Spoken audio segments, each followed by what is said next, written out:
Vincent is about to go kick some ass for us. The innocent animals in there don't. I have no idea what beating their ass entails, but I don't need you fixing my problems for me, not this way. Vince stops and turns to me angrily. You're willing to let them treat you like that? Assure him they won't be getting away with it. Convince him that they aren't all that. Assure him, right? Assure him, yeah.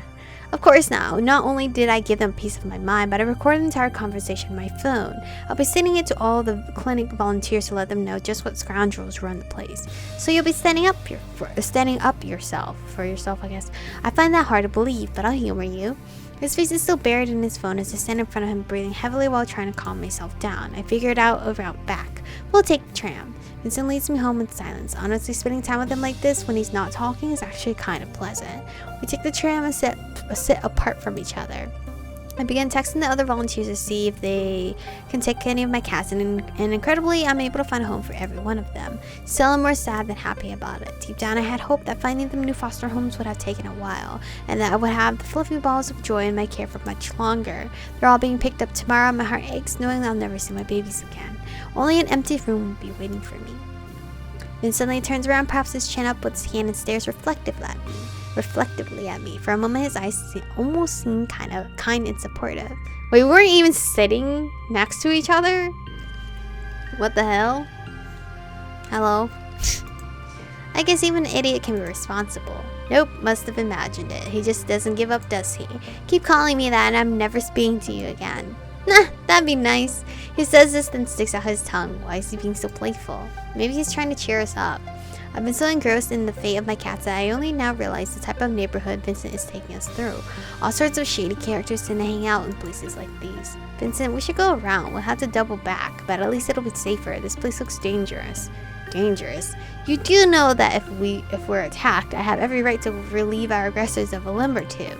Vincent's violet eyes gleam dangerously in the darkness, and I freeze. I was worried that we'd run into muggers, but after seeing the look in his eyes, I'm now more worried for the muggers than I am for myself. We walk, the only sound accompanying our footsteps is the crunching of glass beneath our feet. It's dark and I'm trying to tread carefully, but a brick seems to toss itself at my feet, and I of course trip right over it.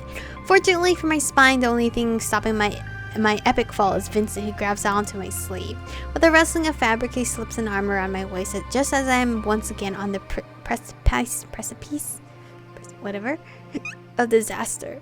It all happens so quickly, but the single moment our faces nearly touch stretches on for eternity. My god, how many CG art does this man have? Because I feel like it's way more than cast right now, and we're being very spoiled with it. At least I have long sleeves on today. The position we're stuck in must look quite comical. Shall we dance? I awkwardly joke, and he finally drops me. Fortunately, it's a short fall, and I only get a little dusty, but Vincent ends up tearing my sleeve as he tries to help me back up. Glancing at me unhappily, he unceremoniously removes my jacket. You don't even need a maniac to kill you. You're doing a great job of it on your own. I try to grab my jacket, but he snaps at me in disgust. Don't you dare put this thing back on. It's going in the trash, as should the rest of you. What? But I'm cold. Give it to me. It's my favorite. Oh, he's so cute. As soon as I straighten up, Vincent slips his own jacket over my shoulders. It's kind of hard to make out in the dark, but I think he's blushing. Spare me and cover up. This scrap should be thrown out. I'll trade you. You're too squeamish. And you're a bum. Disgusting. We argue the rest of the way home. At one point, Vincent tosses my jacket away, which really upsets me. But once we reach my door, I decide to let it go and wish him a good night. Sweet dreams. Everything awful. Alright. I quickly slip inside to escape another of his gibes, then quietly sneak past my mom to avoid talking with her. Looking offended, the cats watch me run into my room and close the door without letting any of them in. Yes, I am a traitor. I'm giving you all away, and now like a coward I can't look any of you in the eyes. Just as I'm falling asleep, I realize I've been wearing Vincent's jacket all this time. It's a good thing Mom didn't notice. That would have been a sea of questions. I take it off and run my fingers over the lining in its fabric. It's delicate fabric. Obeying a strange impulse, I press my face to it and inhale. It still has Vincent's unmistakable scent on it, the faint hint of blueberry yogurt. I wonder if it's his shampoo. Before I know it, I'm lying on the bed with my face pressed against his jacket. Do I have feelings for Vincent? Nah, man, I don't think you got feelings for him yet. Am I sexually attracted? I don't know. I almost cry out in frustration as I throw myself onto the room. I can't get those vibes from her yet. That's impossible. Maybe it's exhaustion, or maybe my body thought I was going to die and my reproductive organs went into overdrive. Tossing myself into a cold shower, I continue to analyze situation and finally decide that this is exactly what has happened. I gazed at my face in reflection. It's too brute? What? Why is everyone against me? No, I'm stronger than you. Sexual attraction won't break me. What is going on with my girl? Hello? Returning to my room, I collapsed in the bed and noticed my phone is lit up. A text from an unknown number. Oh, nope. I'm falling in love. Good night, you little bum. Girl, if you thought you were just hallucinating your feelings, it's real. As if I don't know who that is. I would answer, but I wouldn't dare. I fall asleep ruminating over whether the change from idiot to bum is an increase or decrease in status. Or it's the same. Who knows? The doorbell rings loudly, waking me up. It seems the first volunteer is here to take one of my kitties away, which means it's already noon, that I've overslept and now I'm late for class. Why didn't the alarm go off?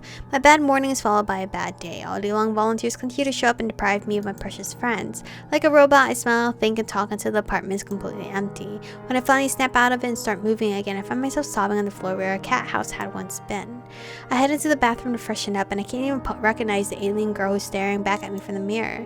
It's only after I've lost everything that I am able to confront the emptiness inside of me, that I'm able to realize that the life I've been living isn't my own. The university that I fought so hard to get into is merely a bulletproof on my resume. The bullet point. The endless courses I've attended have done nothing but evaluate my stature. Everything I've done my entire life, what was it all for? For my mom? If only she would smile and be proud of me. And what of my volunteer work? According to her, the cats have only ever been a blight on my status. She may have allowed them in, but she never really accepted them. But they were just happy for the love and care I gave them and had responded in kind. I genuinely loved them as they loved me, unconditionally. They were an expression of my desire to love wholly and sincerely, as well as a rebellion against the ideology my mother had always foisted upon me.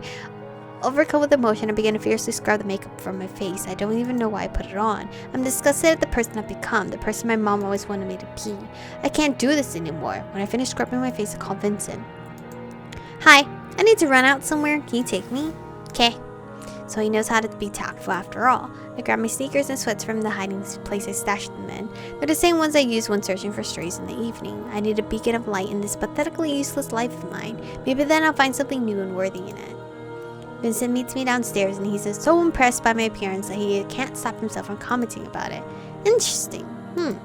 It's only a couple of blocks from my mom's salon. I walk there in silence as Vincent follows close behind. I don't know what to do with my attraction for him. I can't afford to get all excited again, not for what I'm about to do. It doesn't help that Vincent is continuing to display miracles of tact that are completely out of character for him. Just before I call my mom to ask her to meet me at the back of the salon, for one fleeting moment I glance at the object of my desire. I see encouragement in his serious demeanor, or at least that's what I want to see, and it fills me with even more determination. Which immediately fizzles when my mom walks around the corner. Look, oh honey, why are you in such bad shape? Did something happen? Treating me like a doll, she hugs me and begins stroking my hair. My poor little Michiko. It's so easy to once again be the beloved daughter, to slip back into my old shoes and know exactly how to act and what to expect. The mom is very perfectionist if you look at her. Very perfectionist. Were you dumped? Well, it doesn't matter, We'll just file a rape report with the police, won't we, sweetheart? What? For a breakup, you're gonna falsely claim something like that? Knowing how many hundreds of times I've heard her say such nasty things and that I used to agree with them, it stirs something within me. That's awful. Even though I've never done anything like it before, I push Mom away and look her in the eye. Mom, I lied about. There's no guy with a Maserati. Well, sweetie, even if you are upset, nothing bad has happened, and it just so happens I know of a good psychiatrist. What? Mom, stop looking for problems in me. She tries to gently touch my cheek, but I won't stomach another violation of my personal space. Stop talking, just listen to me for once, please. I always listen to you, sweetie. Do you? But do you even hear me? Have you ever considered how I feel about my own life? Is there something you don't like? We'll discuss it. Just please don't talk to me like that. You're hurting me. The tears in my mother's eyes have me sick to my stomach with guilt. I want to embrace her and dry her tears and tell her it's all a joke. Haven't I done enough for you? What more do you need? Freedom. Damn. Is mom guilt tripping me? I don't know. Freedom, but I have never denied you anything. What? What have I done wrong? What are you talking to me? Why are you talking to me like this? Mom, I love you, but I can't let you ruin my life. Ruin? But how? I'm protecting you, saving you from mistakes you'll regret later, saving you from years of tears and heartache. All I want is for you to be happy.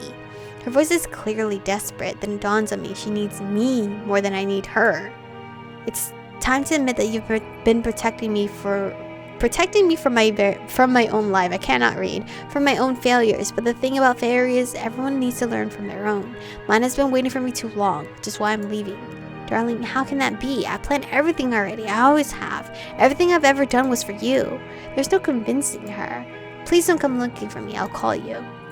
Mom finally goes silent. Feeling like we're done, I turn around and begin to leave. But I only make it a couple of steps before she shouts back at me. I won't go looking for you. No, you'll come running back to me when Prince Charming knocks you up and leaves. Well, bro. Why are you gonna assume that? What if it's not Prince Charming? What if it's like Princess? Huh? What about that, Mom? Startled, I spin around to look at her. How did I never notice it? How did I never notice it before? It's always the same song and dance. There's never anything else. It's ever the same arguments and desires. Her life must be so bleak. Don't worry about me. I'm old enough to make my own decisions. Not knowing how else to end this insanely painful conversation, I turn around and run. Oh? I see Vincent. Hey, I don't have this jacket no more. I see Vincent in the moment I hit the street, surrendering myself to the moment I embrace him. I don't know if he approves of our random outbursts of hugs. We've done this multiple times to him already, but I genuinely love hugs. But I also want him to not be upset when we do it. Oh my god. Shut up. I have my tear-stained eyes in his embrace, but I can't get myself involved with him. My senses are too dulled by the many years of my mother's tyranny.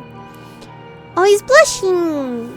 Grabbing hold of myself, I pull away from Vincent and try to act like nothing just happened. Stunned, he simply stares at me, his face completely flush.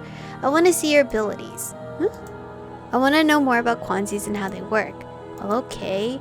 Puzzled by my behavior, Vincent takes my hand. Somehow, I'm not surprised when he leads me towards the house across the street and not back to my apartment. We climb to the top floor and Vincent opens the door, but it doesn't feel like my life has changed one single bit. Well, it's just been a day. You've just left your mother for like not even 5 minutes. We enter the cool and Vincent stops, warily studying me. I think I'll show you a meter room that's the closest thing to a true hex space, so don't be scared, okay? We then walk through a door, but the room looks exactly the same as the one just before it, save for an endless depth of water beneath our feet. I cringe reflexively. This place is creepy. There's a lone figure standing before us. Cass? Vincent takes Cass's hand, and Cass instantly turns into smoke that begins wrapping around Vincent's fingers. I stare in fascination as a truly monstrous sword materializes in his thin, fragile grasp. It's incredibly massive and looks heavier than the entire weight of Vincent's petitely and elegant frame. Yeah, that literally looks like it weighs more than him. Or at least like 2/3 of him.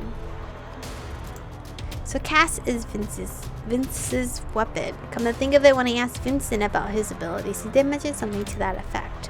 But then he started going on about BRDMs, and I ended up completely checking out while staring at his eyebrows. Breaking every conceivable law of physics, Vincent smoothly twirls the sword in his hand. From his effortless movement, a colossal gust of air hurls forward, traveling over the watery depths for several miles. Ah, so the contender here for Vincent is Ragnar instead of Ryu for a castle. Such bravado desperado. But it's a simple thing to swing a weapon through clean air. Perhaps we might impress the girl with a truly interesting display, Ragnar steps through a barely visible door that shimmers in the air. He seems quite amused with himself as he stands there puffing on his pipe. When he suddenly exhales the contents of his lungs, it morphs into a cutlass. All aboard! Ragnar, we're not trying to get to your out, bro. Get away. Ragnar waves his sword towards Vincent, and the vapors surrounding him transforms into an army of skeletons, which causes me to cry out in surprise.